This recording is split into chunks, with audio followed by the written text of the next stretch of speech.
video stopped, so I couldn't get you back on. But yeah, so guys, we're gonna pause for just a moment. Kenny, if you'd like to reset, it'd be amazing. But if not, I totally understand. I'm so sorry about that, dude. I feel so bad. I ain't tripping. Yeah, no, man, Kenny. Like, I ain't tripping, man. Yeah, right, man. House for 3 months. Getting jiggy in the beginning with the Hey. music playing, man. You know what I'm saying? You know what I mean? Right, yeah. All right, Who do you want me to pick up from? Oh, I don't know. I'm just gonna tell a story about how all right, guys, we're back on. I'm gonna go back into the Matrix. If you guys want to reintroduce Kenny, I'm gonna hop out. I'm gonna just hop you out. never too. saw me, internet. I was Bye. All right, so we're back live here on Fundy.live with Villain Theater. My name is Julie Baez with my co-host, Jazz Royce. I'm so proud to introduce our next comedian. He's all the way from New York City. He's an actor and writer for McDougal Street and Grizzly Pear, and he's also different shades of comedy. My good friend, Mr. Kenny Warren. Hey, thank you. Yes, give it up for your host again. Yes. This is my second time. I appreciate it. They let me back. Hey. All right, let's get right to it. So, like she said, I run the Grizzly Pear Comedy Club on McDougal Street in New York City down in Greenwich Village. So, me being a producer of a lot of shows there, I stand outside the bathroom and judge people who don't wash their hands when they come out the bathroom. All right. So it's this little dude there. I'm not sure if he's a midget or a dwarf, so I don't want to, categorize him, especially in these times. But it's a little guy there that comes out the bathroom and never washes his hand and tries to shake people's hands and pats people on the back. And when he tried to shake my hand, I was like, no, you never wash your hands, right? So he was mad at me. And he came out the bathroom about a month later and he was like, did I wash my hands this time? And he flicked water in my face, right? Oh. So I wiped my face off. And I mean, even though he's in a different weight class, I pushed him like a grown man. And he flew into the garbage can, and paper towels fell on top of him. And I ran over there and was like, don't you ever do nothing like that again. Because my first thing that came to my mind is, he's short, so he put his hands in the toilet water and did it. He wanted to prove a point, And so, so the bartender runs over and he's like, hey, man, what happened? What are you doing? I said, he threw water in my face. He came out the bathroom. He was like, do you want him to throw him out? I said, no, don't throw him out because we even, I pushed him and he was in the air when I pushed him. So that was the thing that I wanted to share with y'all. And I just wanted to say, man, just, I know that it was a problem with a little person. I tried to be the bigger person, but I don't care if you're 7 or 70 and you throw bathroom water in my face, I'm gonna push you like a midget. So I definitely had to share that with y'all. That's just one of those things. So yeah, and at the Grizzly Pear, if you guys are ever in New York City, make sure y'all hit me up, because I run a few shows there, and we got another dojo part 2 that we're gonna be working on opening up as well. So we're gonna have a lot of stages for you guys that's here, part of this show. Okay, so y'all heard that. So make sure y'all use that information. Yeah. And yeah, I heard somebody say, yeah, that's somebody's trying to get booked. Somebody's trying to get booked. And it's so funny because people always ask you for just 5 minutes, right? And then they do 8, and then they do 8. It's crazy. It's true stuff. If you produce a show, you notice, and it's crazy when people bomb. I've seen people bomb and come off stage and come right up to you afterwards and be like, I'll give you a call tomorrow for another spot. And that's when I'm like, don't call us, we'll call you, Going in another direction here. So what else? Oh man, this is an interesting thing that like when I first moved to New York, is a kid that's now grown. He was on my pilot.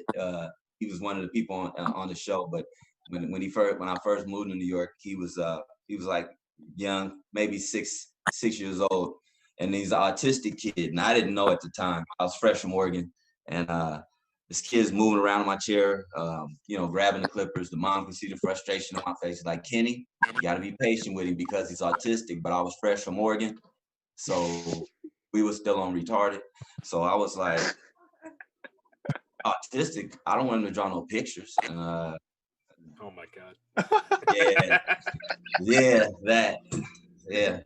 That was a thing. But now the kid, I watched him grow up. I remember when he was about 16 and he was taking karate. I was walking with one of my friends through Harlem. I saw him, him and his mom. He was in his karate suit. And I was like, oh man, you're doing karate? And I did a little karate hi-ya at him and he punched me in the stomach so hard. And let me tell you something. Autistic people are strong as shit. They may be deficient in one area, but strength is not one of them. And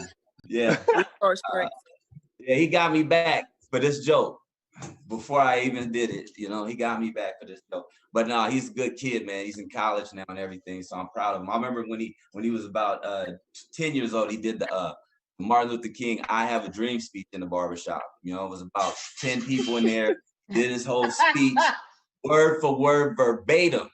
We gave him a standing ovation. And then he sat in the chair and said, "Hey, Mr. Kenny, why don't you paint the shop lavender?"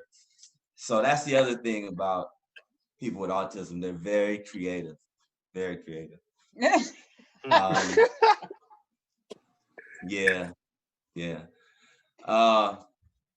What else, man? Titty milk is a big thing. I feel like breast milk is underrated. It's just think about it, man. You could get it in different forms. You could get some Betty White powder titty milk. You could get some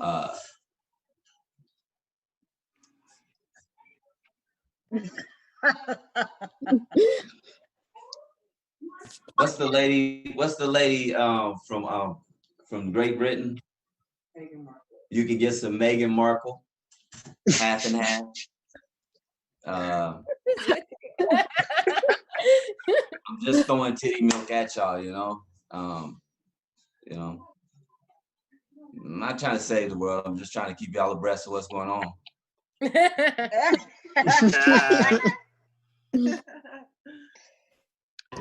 I'm gonna leave y'all with this. I'm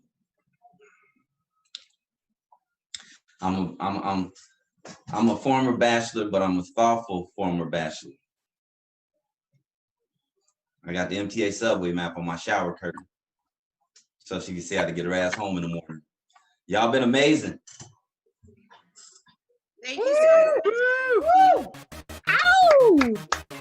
Thank you so much, Kenny Warren. One more time from Bronx, New York. I'm out. Thank you again to Kenny Warren, everybody from Bronx, New York. Stay safe, Kenny. You're absolutely hilarious. I'm sure that things will get back to normal very soon, all right?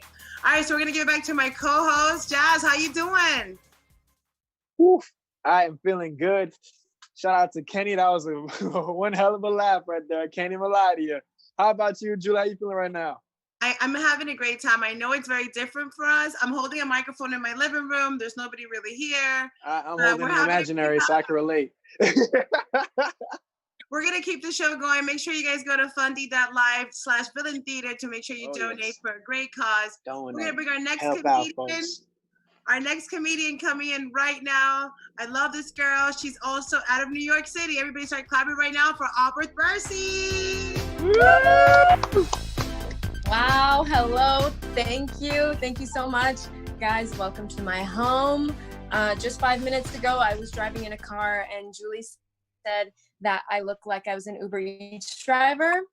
And honestly, I'm just so proud that someone's an essential. Like, wow, like I'm an essential worker. I feel so good about myself, you know? Guys, 2020 has been crazy. Obviously, we all know that with the corona and the pandemic and quarantine, and then there were killer hornets. But honestly, I think the worst part so far is that I just found out that I can no longer go to Wendy's because they support Donald Trump financially. And that hurts me personally, you know, because I fuck with a 4 for $4, like heavy. You know, I think it's like century, you know what I mean? Only second to the fact that you can make polls on Instagram. Like these are truly technological advances. And I use like the Instagram polls for everything, you know, because I can't make decisions for my life. And so, you know, I ask people, you know, strangers on the internet, things that you would ask to anyone, you know, like, should I see this movie? Yes or no? Should I quit my job? Hell yeah. Fuck no, you're broke. Does this look like a yeast infection to you? Or should I get Michael checked for something more serious? Michael is the name of my vagina, by the way, just so you guys know. I'm sorry I didn't. You know, some women will name their vagina something really pretty like Rose or Tulip, but I feel like I have a pretty average vagina and she deserves an average name like Michael. You know what I mean? You know, like I feel like if my vagina was a person, she'd be the character of Jake from State Farm, just like completely Joe Schmo average. Like not something that you'll, you know, that you want to introduce to your mom. Maybe you won't remember her in the morning, but she'll get the job done. And I feel like that's all that matters now, personally. But whenever Michael and Carlos meet, they make magic. Carlos is the name of my vibrator, of course. I grew up in Miami because, you know, I always wanted a Latin lover. But the Cuban guys, they were never really checking for me. And now in New York, I live in Washington Heights, which I'm told is the Miami of New York because it's all Dominican. But the Dominicans up there aren't really checking for me either, which is wild. So I named my vibrator Carlos. I mean, I guess that makes him like Puerto Rican or something. Like he was definitely made in China, but in my mind, he's Puerto Rican. The main difference, I think, or one of my like big main differences between New York and Miami, and one that really bothers me, and that I miss a lot from Miami, is the racism, you know? Because New York racism, it's very traditional, it's very white. If I had to compare it to a condiment, it would be mayonnaise, you know? Racism in my, it's sexy, it's, you know what I mean? Like getting called the N-word sucks, but being called La Negra is like sexy. Like I'm into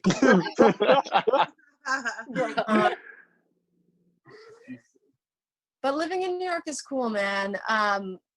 Whenever I'm feeling really lonely, all I have to do is go outside and go onto the New York City subway because it's a lot like my sex life, you know? It's filled with strangers. It probably smells. I will probably be disappointed by the end of this trip.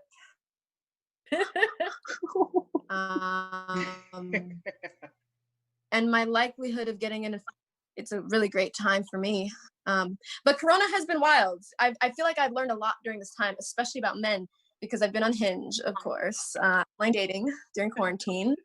And what I've learned is that men care more about an orgasm than they do their own respiratory health, because you don't know how many quarantine dates I've been. One guy invited me over and was like, oh, you know, we could just sit on my couch and chat. He's like, I have a 6-foot couch. And I'm like, my nigga, like, that's not happening. I'm sorry. But this other guy, he really surprised me. I was like, look, I don't think I should come over because I could possibly be an asymptomatic carrier. And his actual words were, don't worry about it. just bring that asymptomatic coochie over here. Because hoes don't get sick, period. But this time has been really interesting, y'all. I have a question for you. Do you guys think Beyonce is funny? I know you can't answer me, and I already know what the answer is. It's no. It has to be no, or I have no other reason to wake up in the morning. You know what I mean?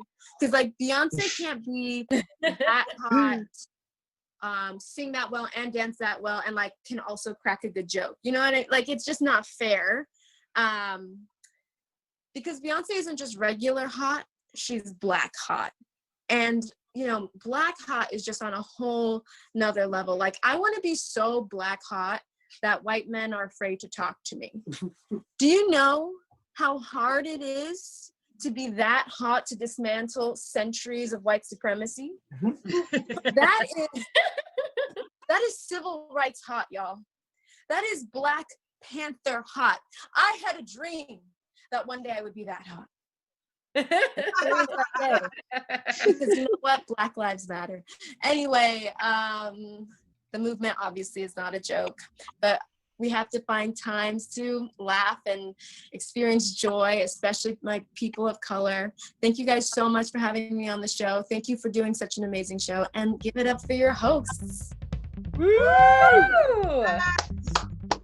Thank you, Auberth. Thank you. Auberth, you're amazing. You're so funny. And we're so happy that you're safe in New York. So thank you again. Let's give it up for my co-host, Jazz Royce. All right, folks.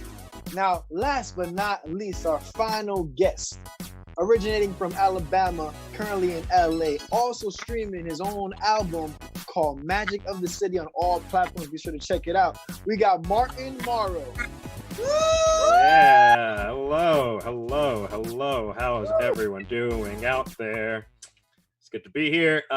Also, I'm loving this dynamic of the host. It feels like an MTV VJ situation where it's like, all right, we're about to cut it over to my boy Jazz. Jazz, what do you got to say?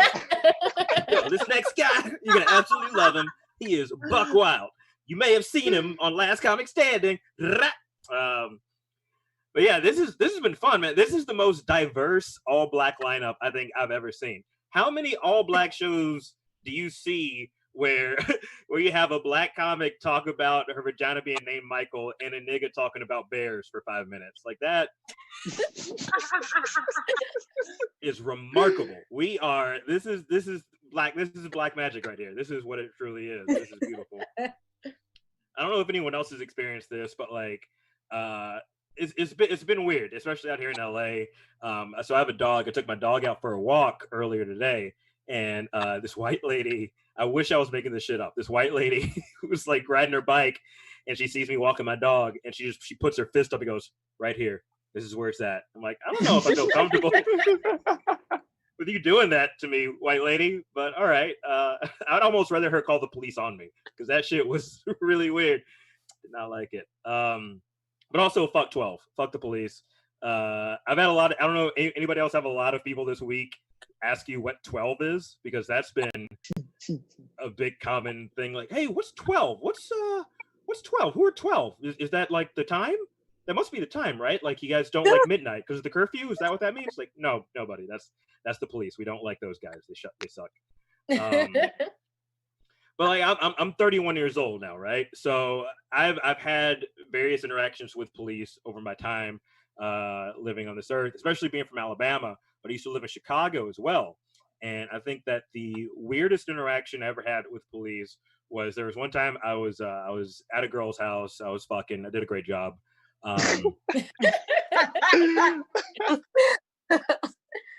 And then once we were like done, 15 minutes later, it was amazing. I heard a commotion out of the window, and I went to the window to look, butt ass naked, just dick flopping out in the wind. Looking out the window, and it was this white dude who was just going bananas, like yelling at people, and he was like trying to fight a car because, you know, white people. And so I was like, okay, someone's got to do something. This guy is trying to start a lot of shit. So I called the police, and I was like, hey, there's a dude who is out here he is, you know, he's kind of wilding out. I think he's drunk. You guys need to send somebody down here before somebody gets hurt. They're like, okay, well, sir, what race is he? Is he black, Latino, or white? And I was like, he's a white guy. So then I went back and I waited, you know, for 5 minutes, then 15 minutes, then 30 minutes, then an hour. And at no point did any police officer show up. And I was pissed off about that. But I was more upset because I thought about it and I was like, when they were listing off the races, why didn't they say Asian? Like, what the fuck is going on in the Asian community where them niggas are just, why do they get a pass from police profiling? That shit's not fair. You can say black, Latino, and white. Like, is it because they're ninjas? Is that it? Because they are fucking Power Rangers? What's going on? I know there's some Asian crimes. We don't talk about it enough. We got to figure that shit out. Because they need to be profiled just like the rest of us. I got too many white friends, as some people might say. Some people being my mom. Oh God. I'm learning a lot about white people though, in because of this. Like it's like a case study for me, really. And so I got one white friend.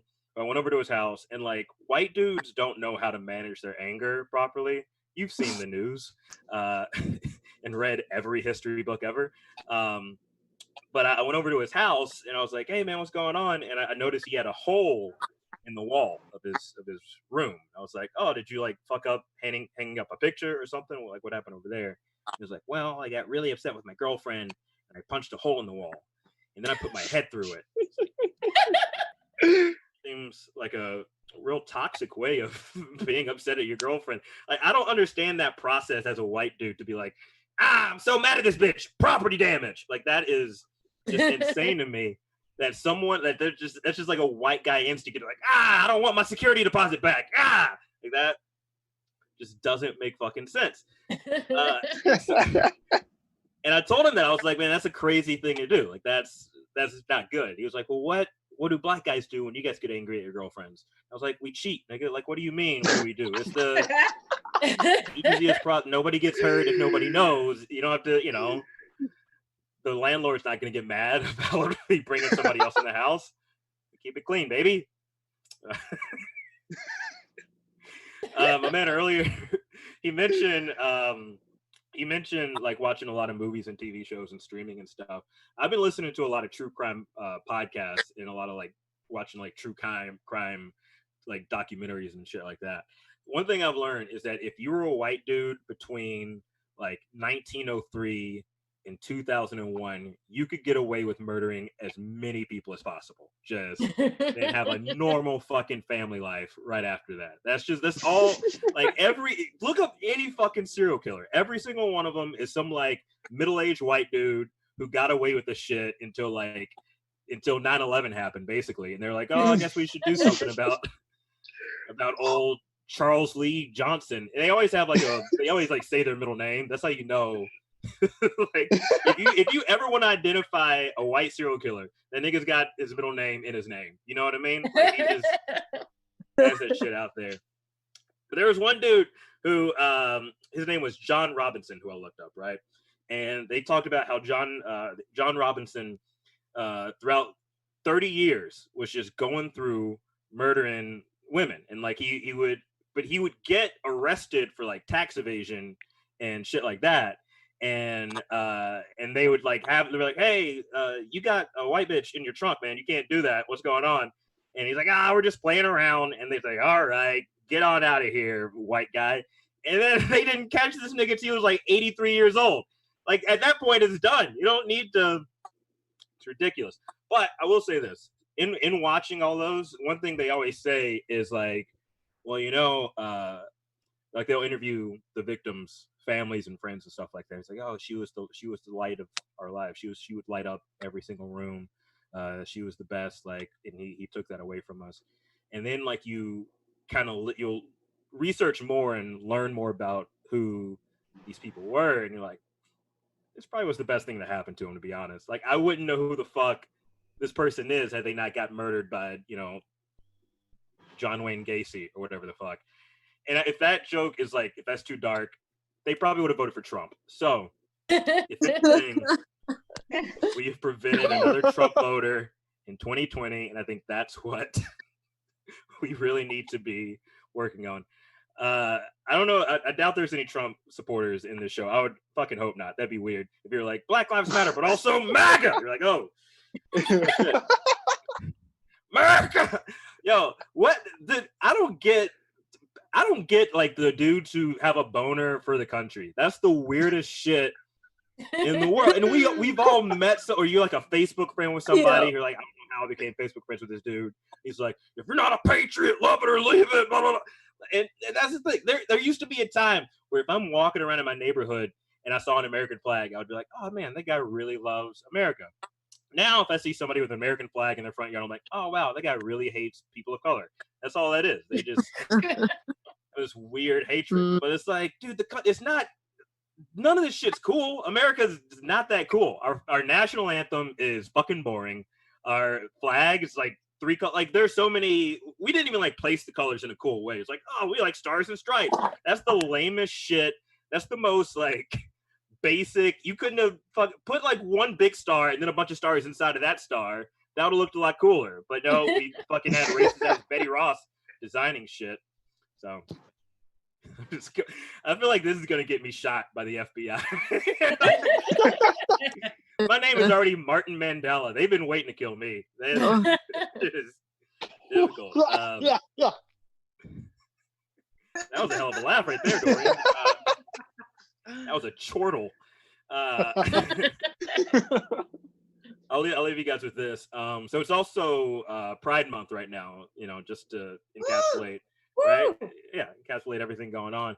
And I kind of like pride myself on trying to be an ally, trying to be, really crucial in helping out wherever I can, any type of people who are different unless they're white.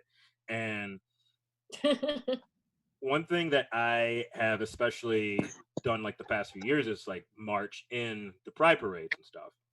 There was one year we were marching, and at the end of every single pride parade I've been in, there's always like oh, we hate gays, like those dudes just like standing at the end of the parade, which always is weird to me, okay, because they'll have like signs and they'll have like embroidered stitching and shit. So that means these guys are like, oh, I hate gay people so much that I'm gonna go to Michael's or Joanne Fabrics and ask them to delicately put how much I have hatred in my heart onto a red sheet with yellow lettering. And I want it to be like a really high thread count. And I'm going to hold it up the whole time at the parade. I'm going to watch the entire thing. Every single dude who comes by in a jock strap. Every single dude who comes by in leather. Every piece of rainbow. I'm going to watch that shit with just rage in my heart. Maybe a raging boner. It's like, all right, you clearly have some deeper issues, sir. But hey, I think that's going to do it for me, you guys. I really appreciate y'all doing this. Keep supporting Black Lives Matter. Keep supporting Black people. Keep supporting Black artists. Keep supporting the Villain Theater. Hopefully I can make it down to Miami sometime once craziness is all worn off. Thank you guys.